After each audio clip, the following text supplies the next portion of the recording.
too nice to be inside, so we're going to do this outside.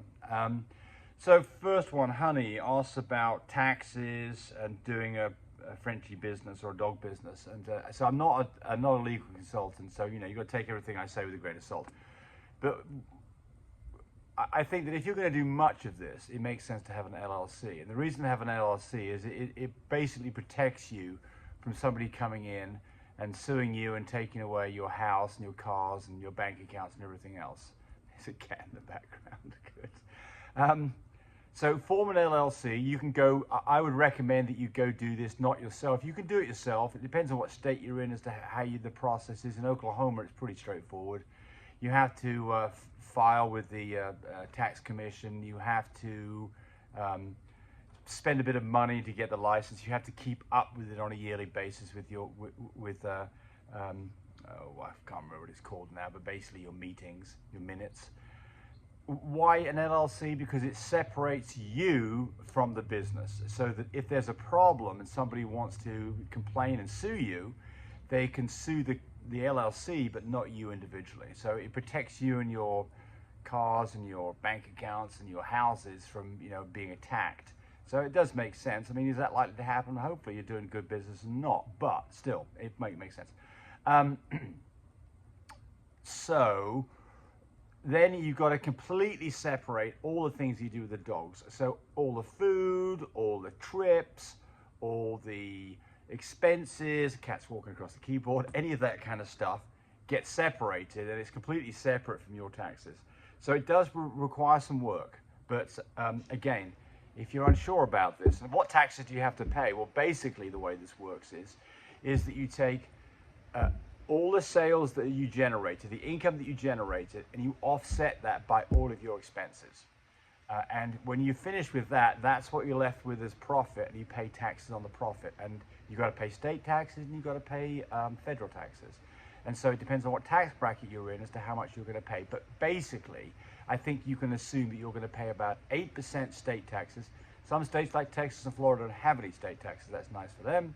And then federal taxes, you can expect to spend something between 20 and 25% on those taxes too.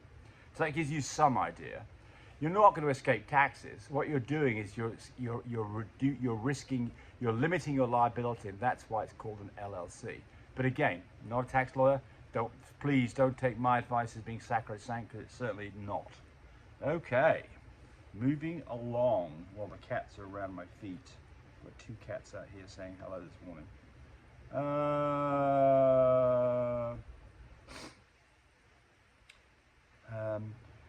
Did a TCI, this is CV Santino. Did a TCI on my girl, 3-year-old Frenchie on July the 21st, the PG level was 22.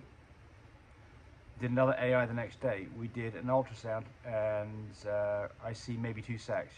What went wrong? Well, first off is it didn't go wrong. We got 2 puppies. Secondly is that ultrasounds are notorious for getting it wrong. Typically they go light, not long. So with any luck, you'll have more puppies than that. Yeah, you did your TCI about the right time. So, and by the way, let's see. You did on July the 21st, a PG was 22.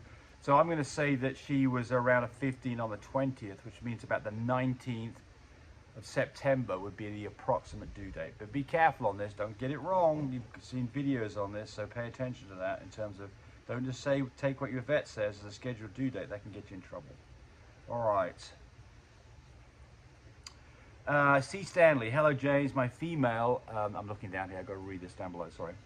My female is in her second heat. We did our first progesterone day 6. It was a 12. We did the AI right away. Second AI on day 8, 2 days later. What are my chances, you think, of pregnancy? Well, good. But here's the thing that you're missing. I would be doing a progesterone test when you're finished the last AI to make sure the numbers are above a 20. And that way you know you're outside the window and you've got it covered. And without that, the problem is, I see this a lot, and I didn't know about this till I had a progesterone machine. I see a lot of times when, we used to do this, progesterone level of 5, breed 2 days later, bing, bang, done. The problem is the dog, if you did a progesterone test, you find out the dog has not gone up to 15, it had gone down. It was at 7 or 8 or 9, and it may hover there for a few days, and you missed the window. So the only way that you know that you're in the right place is you do a final progesterone test to make sure the numbers are above a 20. If they're not, you breed again and then maybe test again. But that's really good advice. And for those of you, I mean, I would just do it now. It's easy for me. Got a progesterone machine. We sell this Fine Care 1/4 progesterone machine, so it's easy. It's $9 a test. I mean, it's just no thoughts to it at all. Just do the test, and I recommend that you do the same. And of course, the other thing is go buy a progesterone machine, and we sell them at My Breeder Supply, and they work really well.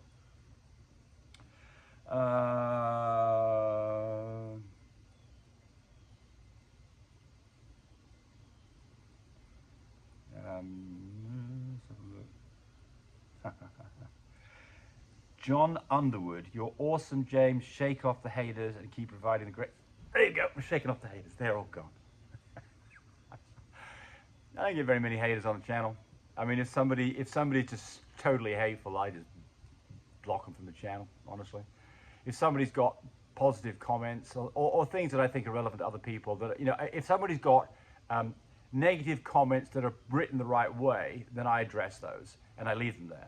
But people who just say nasty things, I just block you. So most of you just don't even see that stuff. I mean, you know, don't want to waste your time with it. They certainly don't waste my time with it. And I'm certainly not going to waste my sleep over it either. So I realize that you can't keep everybody happy all the time. And social media, Facebook, you know, it is a pretty cruel place. You know, people can say they can anonymously say some pretty nasty things. You know, the kind of things that if they said to your face, there'd probably be a fist fight. So, you know, I realize that, and you know, like I say, and I'm not everybody's cup of tea, and so be it. Try to be helpful, but you know, some people think I'm an idiot. Yeah, I probably am an idiot. Cinderella, hello. Hope you're having a good day. I am, thank you. I've been dying to know what you get started in, to know what got you started in breeding and what journey has been like for you. I'm not a breeder, but I love German Shepherds. I do like a German Shepherd. I used to have a German Shepherd. Just studying that has made me want to share them. Can you tell me your story, please? Okay, well, I'm not going to spend too long on this because people have probably heard this and I don't want to bore everybody. Here's the story. So the story is I've been a dog lover. I've been an animal lover since I was a young boy. I mean, we had cats and dogs around the house when I was as long as I can remember. And Tammy, my wife, she had a lab and I had a lab. And our two labs got hooked up before we ever did. And that was the start of the romance between those dogs and ultimately the romance between Tammy and myself that ended up in us getting married. We had labs, and we actually started to breed labs, and we had a lot of fun with it. We had like 3 labs, and we did that for some time. And we had 2 really pretty stud males. And we then ended up doing stud service for other people, mostly locally. And that developed into finding out how to get all this done. Not so much the shipping of semen, but more the whole process of having puppies, and then helping other people do things like AIs. And so I started to learn, and Tammy did too, quite a bit about the DNA, the genetics, the AI process, the whelping, the weaning, and all that. That all kind of, you know, was learnt by the School of Hard Knocks. But it, for the most part, was fun, and we loved having the puppies around.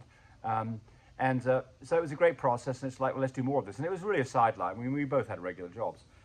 What happened was then one day Tammy saw a French Bulldog on, I think the AKC show, something like that. And then she fell in love with that and said, I really would like to get one of those. And it wasn't long before she'd found a dog in Texas that she bought, a girl, that she bought from a breeder who was, Linda Fuller is her name. Linda's a great girl. So Linda, she's not into French Bulldogs anymore, but at the time she had a few French Bulldogs. She had one that was not producing for her, and so she said, well, you can have this one cheap just to kind of give it a home. And lo and behold, we took that dog home with us. A week later, it came into heat. We took it back to her, bred the dog, and had our first litter of 5 Frenches. And I mean, it was very successful. It was lucky because it was right before Christmas when those puppies were available for adoption. And I mean, they sold like hotcakes. We were doing labs at the same time. But I mean, it was an eye-opener for us because, you know, the money side of this was completely different than the lab side of things. So, you know, being you know, whore for the money, it's like, well, let's do more of that. My attitude was to do more of this. Tammy was like, I love these dogs. And it wasn't very long before basically she'd rehomed her labs and she was into Frenchies and got 3 or 4 Frenchies. Girls, that is. And that was the beginning of this whole thing. And then it's all about learning how to do it. She then got a stud dog, then that stud dog was available to other people, and it was hit and miss about shipping semen, and I invented a product called Shipmate to ship semen successfully, which made that business very successful. Then we invented the whelping system, and I started mucking around with incubators, because I'm a do-it-yourself kind of guy. I started mucking around with incubators, building incubators for myself and a few other people, and learning about what was good and what wasn't good, and perfected that. And now we have a company called mybudasupply that sells all kinds of products for people like you who are trying to breed dogs. I mean, they really are great products, and all the products on there are used by us on a daily basis. Most of those products are actually products that we manufacture ourselves, but not all of them. Like the progesterone machine we don't manufacture, but everything on there is something that is true and tried and tested and used on a daily basis. Otherwise it would not be there. So yeah, so there we go. That's a long-winded answer, isn't it? And I think I've taken all your time up. So we're going to do another video here in a little bit. So there's your daily video. Thanks for watching. Bye, everybody. Hey, thanks for watching the video. I really appreciate people who subscribe to me. It helps me, encourage me to do more of these videos. But do remember, disclaimer here, I am not a vet. I'm not a licensed medical professional. I'm purely a person who's been breeding dogs for the last couple of decades. Any information that you got from this video, use at your own risk. There's nothing implied here, and certainly this should not be used as a substitute for advice from your veterinarian or your medical professional. I hope you enjoyed the video. Come back for more of them. Bye.